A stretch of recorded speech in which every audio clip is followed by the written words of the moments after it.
Good morning.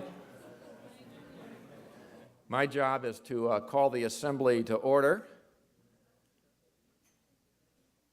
I'm Bill Fox, the president of St. Lawrence University, and I am very honored to once again be the host, St. Lawrence that is, of this annual North Country Symposium, an important summit meeting of leadership throughout the North Country. I live in a house that was built in the year that Napoleon lost his last battle at Waterloo. And so I'm very mindful of great battles and of history, even recent history. And my own history is still relatively recent. I've been at St. Lawrence for 4 years, and I am a lapsed historian.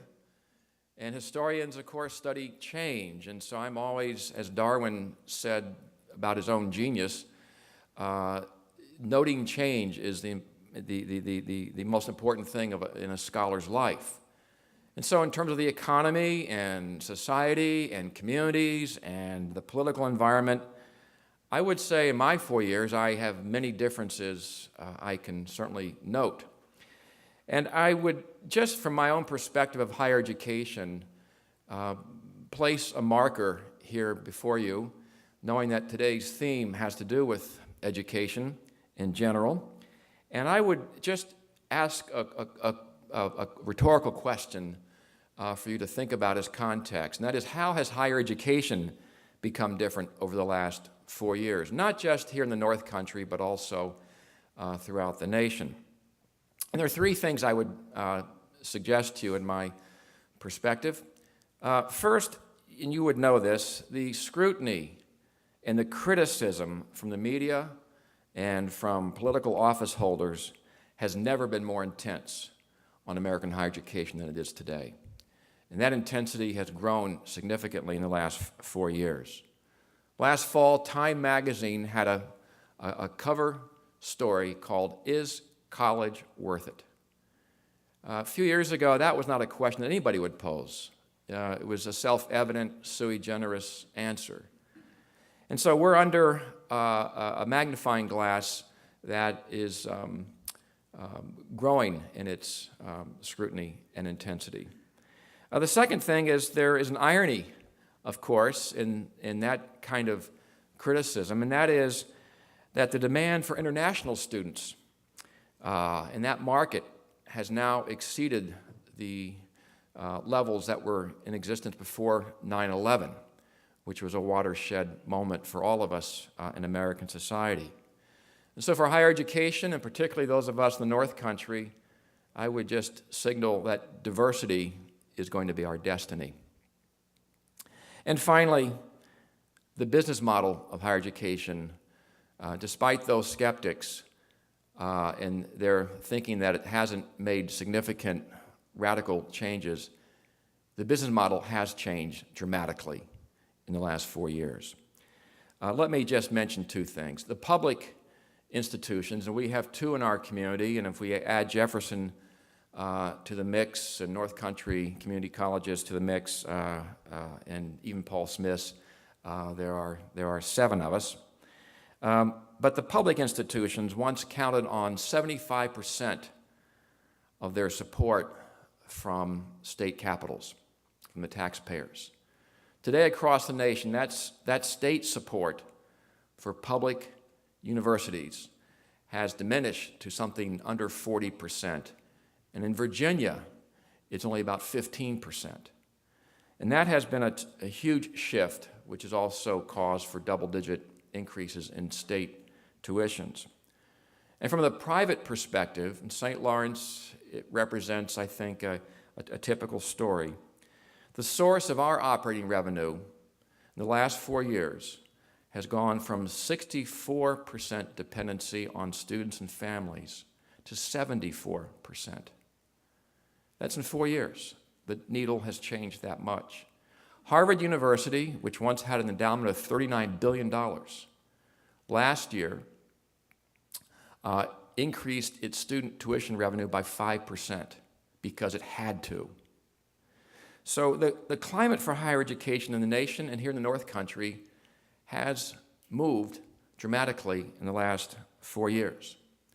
And I would just say that this is a critical part, not only of the North Country economy, but of our national security and future. The United States still has the platinum standard of universities in the world. If you saw yesterday's New York Times education special insert and section, you will see world rankings of the great universities in the globe.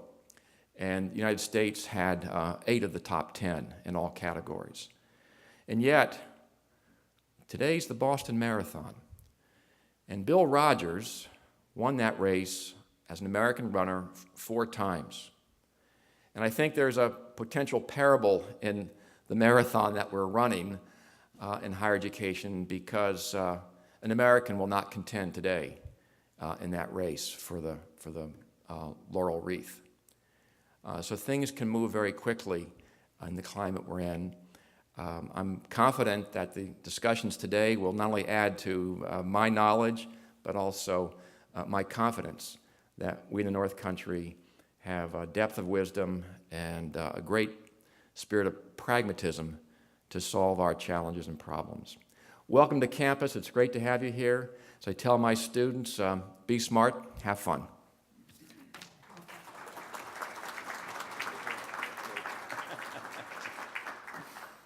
Good morning. I'm Jim. Oh, good morning. Much better. I'm Jim Shuman.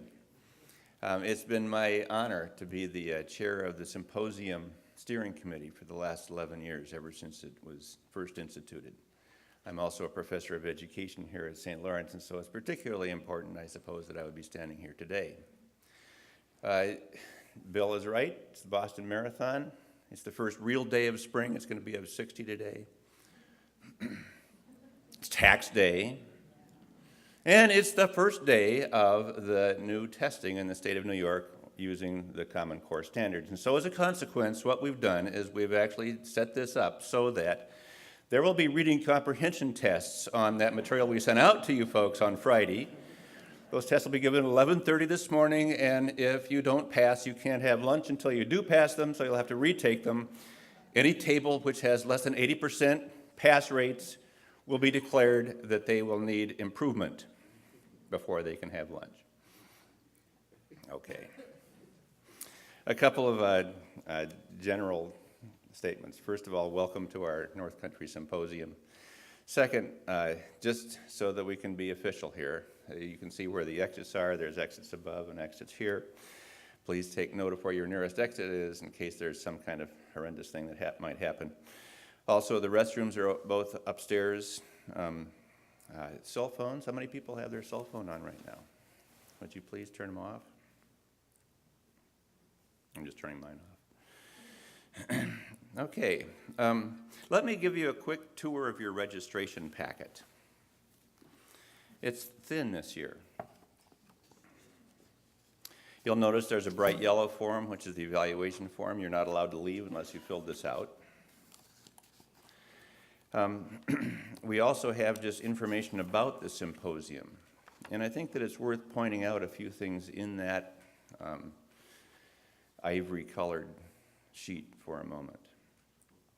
First of all, there's the mission statement, but I want to draw your attention about the LNC Burt Endowment. In other words, the endowment which has supported this symposium from the beginning. Read with me. Ellen Cuthbert Burt, who went to St. Lawrence in 1942, and her husband Stuart, and their 3 children, Jeff, Laurie, and John, gifted St. Lawrence with an endowment to support the education of New York's North Country in 2002, with the family ties to St. Lawrence County back to 1835. The Burt family watched the continual decline of the North Country's economic strength and environmental quality and the consequent negative effects on its educational achievement in our schools, and the migration of young people out of the area. Boy, does that sound familiar as of today with our topic. The Burt family recognizes that the region's educational institutions, both its colleges and its public schools, carry the potential and the responsibility to reverse these economic and environmental trends. and their endowment gift was given with this in mind. It was an act of extraordinary benevolence and faith in our human resources in the North Country. Symposium was conceived as one of the primary initiatives to be sponsored by the endowment. In past symposia, we have mourned the passing of Stuart Bird in 2003 and Ellen in 2006, and we remember them for their vision, their benevolence, and their good spirit. Jeff, Laurie, and John continue their support and their thoughtful engagement with the work of the North Country Symposium. This is the first symposium that none of the three of them were able to make it, and they all send their regrets to you folks. Finally, then, there's this program. And so, hopefully what we'll be able to do is follow along and make the very best use that we can of the program for the day. That's the idea.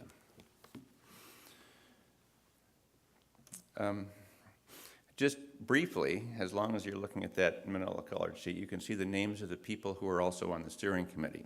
And I'd like to recognize them also, just as I would for the help that they have given. Being the chair of this steering committee has been easy because the people on the steering committee are so dedicated.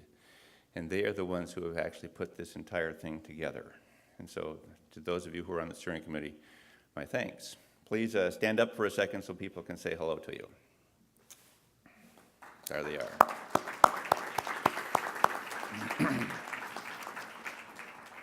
So let me just give you a kind of a quick overview about the background for this entire endeavor.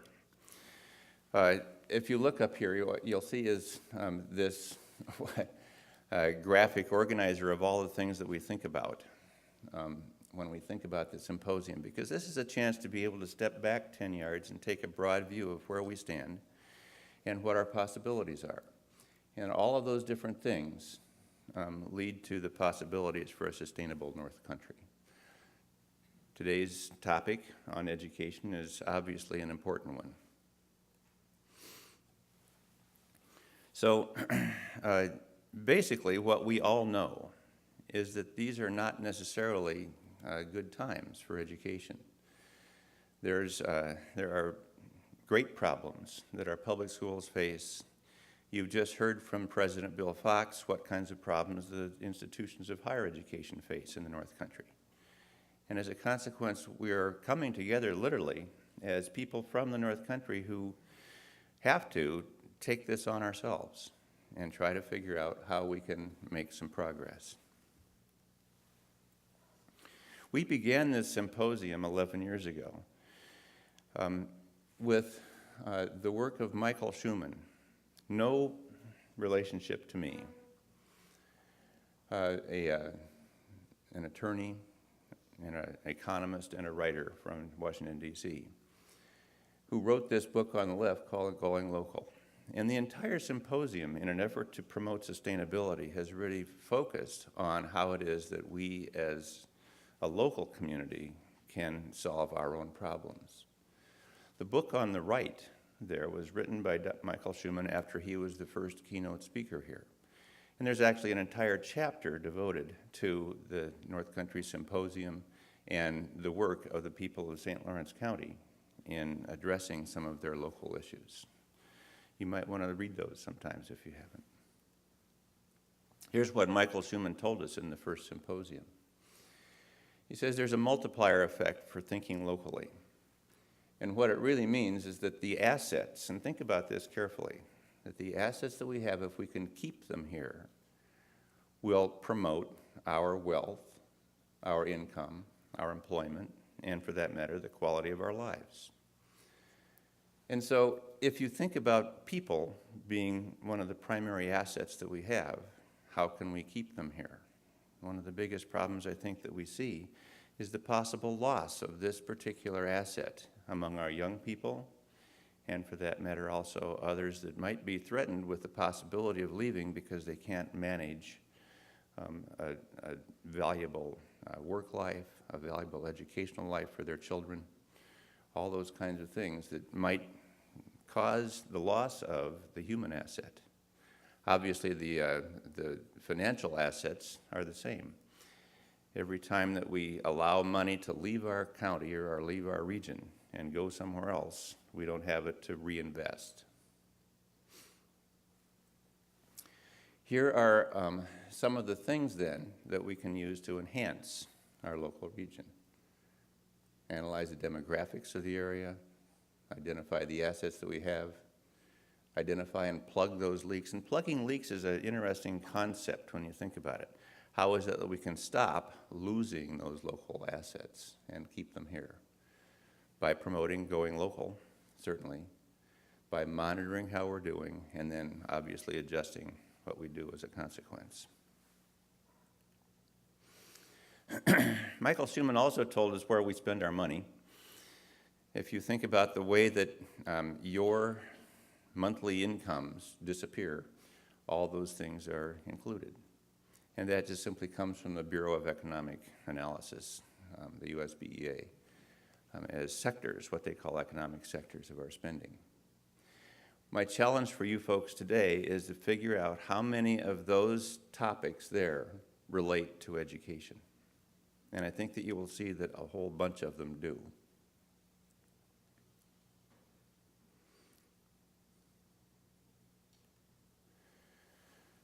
In the last 11 years, this symposium actually had a lot of impact.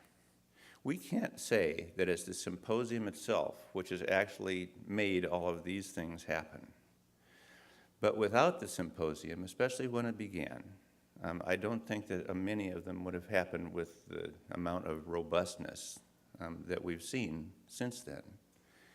And so it's actually pretty neat that in many cases it's been the symposium which has done that. If I can point out, the whole idea of going local was first introduced here, and I think that many of us understand now what's happening in terms of locavores and various other kinds of local activity, which basically enhances our lives. The regional economic development plans, you'll learn more about those in the first session that we're holding, but it was much of their work, which was deemed exceedingly high by the state, came because of the thinking which had already been proposed first here at this symposium. The other ones also, in many cases, are outgrowths of the work of the people who have attended these symposia. So we're actually quite proud of the fact that this summit, as Dr. Fox has called it, is a worthwhile endeavor. It's certainly worth taking the time to come together and step back, take a look from a 10-yard perspective and see what things might be changed for our improvement.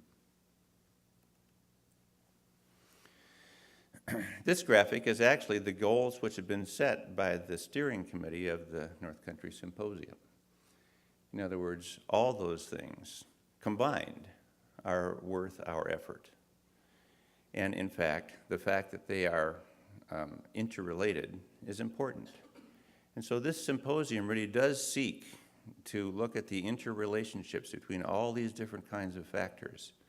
Even today, rather than only looking at education, what we'll be looking at is the interrelationships between education and so many other different parts of our lives together.